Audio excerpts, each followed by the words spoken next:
My name is LaQuann Dawson, and I go to therapy.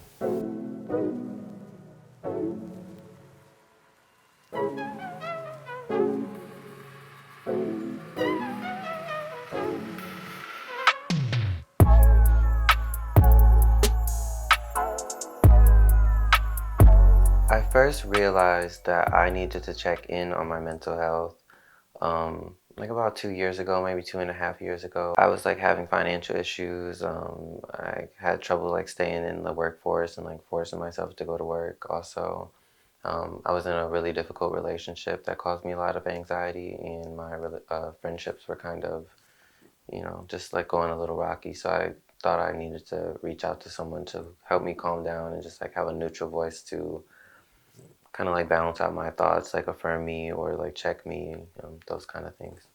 The trigger for me, I think, really was like my relationship and how much angst it was causing me.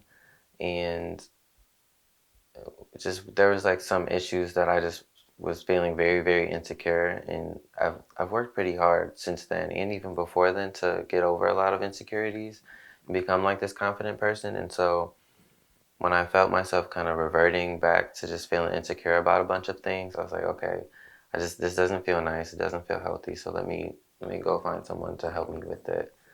I think my first time knowing, like like consciously knowing what mental health was, or just being aware of it, was probably in junior year of high school. I had a counselor then. That was my first time like seeking therapy. But further than that, that was a very short stint, and I ended up getting through like whatever heartbreak or depression, if it could be called that, that I was going through in high school. And then I went to college, and I think I was kind of a sad boy for a little bit in college. And I was very, very anxious. I had a lot of anxiety, especially because I worked so much and I put a lot of pressure on myself.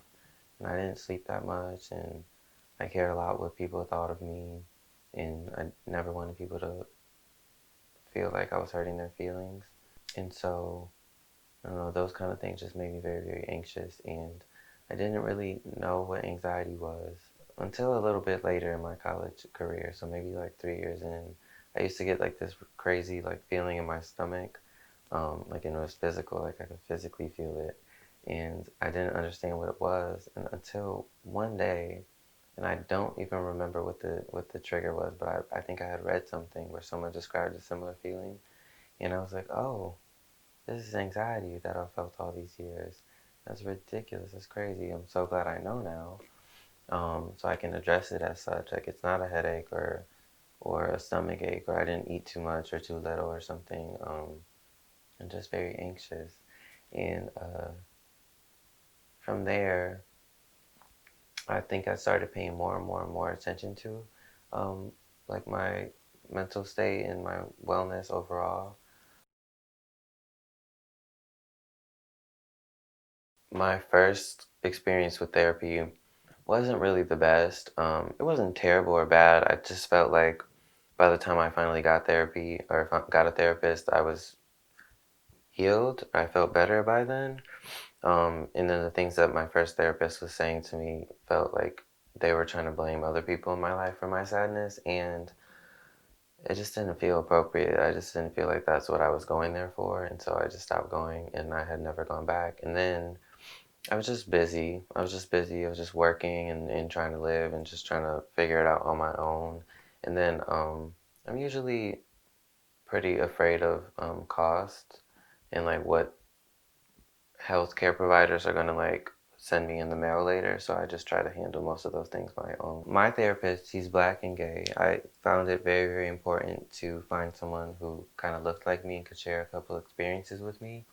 And so I really put in the work to find a therapist who shared experiences with me. I literally was looking for a black gay therapist, and I found one. And I've only ever had two therapists in my life, and I said that the first one didn't work out, and this one has for like the past 2.5 years. Thank goodness. When I started looking for someone to help me, take care of like whatever's like going on in here and here, um, I felt like I was like doing something that I had been neglecting, and so it felt right. It felt important. And even just like talking to him, it just made me like from day one really that just like kind of make me feel better every single time. Just really just to talk. And honestly, I wouldn't even say every time the therapist is like doing all the work. Most of the time it's me and just like having like his ear to listen, which is like the most like helpful thing because he's not really telling me what to do with my life per se. He's not like scolding me. He's not even like giving me like a list of like exercises or whatever. He's really just like kind of pulling answers out, like asking questions and like pulling answers out of me, and just like keeping me in exercise to communicate like what's going on in my life and check in. Even when like I have week after week, I'm just like good and happy and straight. And then like he just is like noticing the pattern, so he can be like, it's interesting you say this because 6 weeks ago you were saying this, and that doesn't really sound like you. So let's explore why you feel this way. And so I don't know, all those kind of things. It just feels vital. I cope a number of ways. Back then, before I had a therapist, there was just a lot of burying myself in work. I used to cry a lot. I used to kind of be within myself a lot, and like I would spend a lot of time in my room or on my laptop and just just like doing work and just trying to like stay away. One moment, I had a friend who really called me out on it back then. I had a screensaver. It was just a black screen and had the word detach on it for a while, and she's like, why do you have that? That's very sad. Um and she would just check me on it all the time, and the reason like I had it was because I didn't want to get like too close to people or so that they could hurt my feelings, um because it just would happen a lot to me. And so I was like, okay, just let me just like keep a distance from people, and so then I just won't get my feelings hurt and I won't be more sad than I am now. And I think about that moment a lot, honestly, because I'm like, wow, I really was like aggressively trying to force myself because it was on my screensaver because it was supposed to be like a reminder, like don't get too close, like don't tell them all your business, don't hang out with them too many hours a day.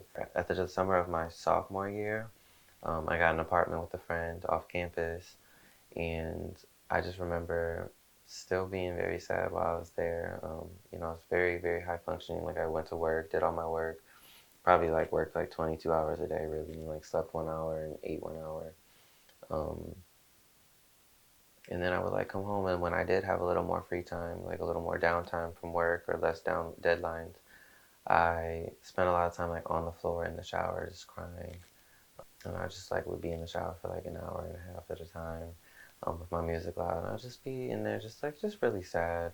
Um, I would say sad over friendships not working out, sad over like my family not really getting it, sad over like boys who didn't want to be friends with me anymore, or boys who like would hurt my feelings. And now after therapy, I cope in like a lot of different ways. I kind of like give myself space and like give the space to people around me. And so I'll just like take some days or some hours or whatever it is to like take a long bath or just sit in bed and watch TV, to work, to travel alone. Um, I communicate really well these days, I think. I obviously talk to my therapist. We mostly do phone calls, because it makes me feel less anxious. Um, I talk to my homegirls like on the phone, and that helps me deal with like situations and anxiety. I like to dance. I like to treat myself to like dinner sometimes. I take myself to the movies. Sometimes I like practice like my art, on other people, on myself. I'll take a walk. Now I go to the gym sometimes too. All those kind of things. Yes, is and was. My family actually made me get the first therapist, which felt supportive and good and important. I think a lot of things have come up in like in our life in our relationships where they know that it is important and it is vital for um, people to get in, at least their children to get checked in with their mental health and talk to someone, because they know that they can't answer everything. They don't have all the answers and they don't know how to handle things certain times. So at least they can find someone to take care of it because they're also not doctors. Um, yeah, so I think they're very supportive of it, and even when I talk to them now about my therapist, you know, they communicate that they're like, oh, I'm glad you're going. That's good. Insurance went through good. Cool, cool. You know, that kind of thing. So yes,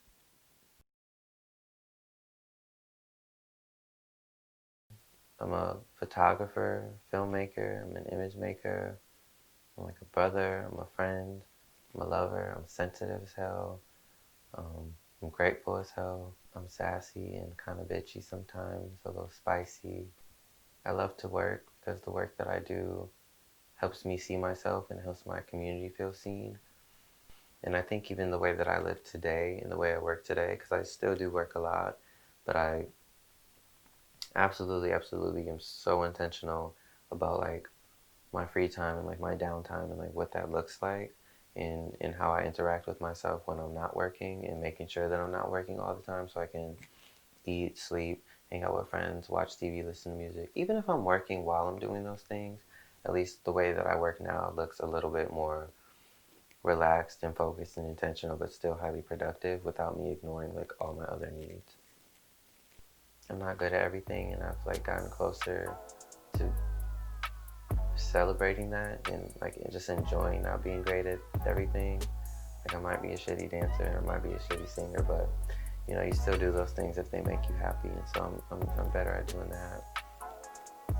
Yeah, I'm just, you know, I'm just a 25-year-old nigga out here just trying to make it out alive and try to have fun on the way because life can be so boring and sad if you let it be, and I'm not really interested in that.